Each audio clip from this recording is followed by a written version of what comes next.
She's been the most famous person in the country without a name until now. Tonight, we can finally tell you who Lawyer X really is. And a special thank you that Carl could be with us all tonight.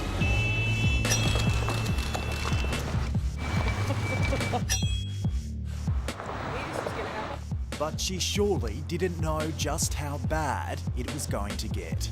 Meet Nicola Gobbo, the woman smack bang at the centre of the biggest legal scandal in Australia's history. Gobbo wasn't just representing underworld figures in court, she was also part of their inner circle. But the barrister had a secret, and now the cat's well and truly out of the bag. If there's just one person out there that's been affected that doesn't know who Lawyer X is, then that is one too many. We've sort of lost every step of the way on it, so we've reached that point where we've done all we can legally. The identity of Lawyer X has been suppressed for years now. Victoria Police claiming that if it were to be released, her life could potentially be in danger. That's despite the fact that the underworld figures involved have always known exactly who she is. But just hours ago, that suppression order was lifted. The public can now finally know the truth. And you need to know this because the actions of Nicola Gobbo could have unthinkable consequences. There are people who have committed crimes who can use this as a launching pad for successful appeals. Anthony Dowsley is the reporter who broke the story in Melbourne's Herald Sun newspaper. It was a public interest story. It wasn't something that could just not be told because of the ramifications of having a lawyer as a police informer who continued to act for clients. Nicola Gobbo started informing to police as a law student in 1995. In 1998, she was admitted to the Victorian Bar and began representing underworld figures. In 2001, she became Tony Mockbell's defence barrister. He was among many high-profile criminals she represented and regularly socialised with, all while sharing their confidential information with detectives. I've been asked to make a special thank you. Carl Williams was another client and friend. Here she is at the drug lord's daughter's christening. You can say 3 cheers. No, you can. You can. Three cheers. At the time, Carl and wife Roberta had no idea Gobbo was informing. She actually did a big speech with my husband on the stage at my baby girl's christening. An extensive speech with my husband standing by her side and with her emotion and her voice crackling, and I've looked over it again and again and again in the past couple of weeks and I just cannot believe it's the same person. I guess that must make you feel absolutely betrayed. It does. When I look back at how she was, there was something there that I just couldn't put my finger on.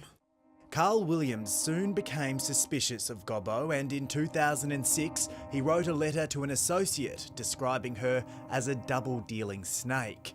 We can also tell you the ex-barrister also tried to implicate former drug squad detective Paul Dale in the 2004 murders of Terence and Christine Hodson. She was excluded from giving evidence in Dale's trial over concerns for her safety. Lawyers told the Melbourne Magistrates Court there are genuine concerns for Nicola Gobbo's safety. Gobbo spoke to the ABC at the time. My health has deteriorated as a result of constant stress and uncertainty. I remain in fear for my life since agreeing to give evidence for Victoria Police. Gobbo was the ultimate weapon for detectives. She claims police arrested and convicted at least 386 people thanks to her information. And she was certainly paid handsomely for informing, reportedly earning at least $3 million from police for her efforts. But the conflict of interest in the courtroom is now likely to prompt hardened criminals like Tony Mockbell to appeal their convictions. Criminal barrister Zara Gard-Wilson believes their appeals will be successful and has slammed Victoria Police. Victoria Police have wanted the identity suppressed because they say it could put her life at risk if it's known. Do you trust that? It may have been a concern of them, but I think the primary concern was to put their conduct in a box.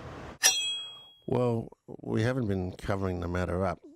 Current Victoria Police Commissioner Graham Ashton spoke to 3AW's Neil Mitchell. There have been reports it's cost $5 million to try and keep it secret. Is that likely?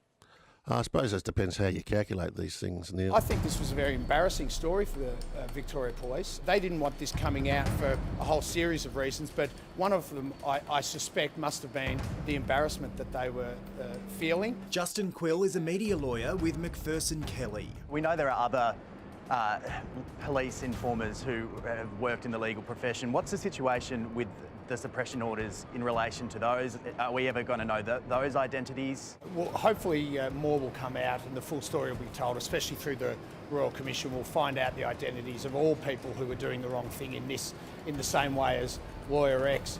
We know a High Court decision states Gobbo has refused to go into witness protection. The mother of two no longer practices law, and we know just weeks before the Royal Commission into the handling of police informers was announced by the Victorian government, Gobbo received a Premier's Volunteer Award for her work at a childcare centre. There's no doubt that there will be some incredible information that comes out of the hundreds of thousands of documents the Royal Commission will look at.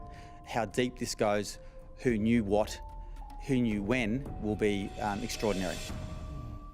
Nicola Gobbo's family say they are disturbed by the revelations and have distanced themselves from her.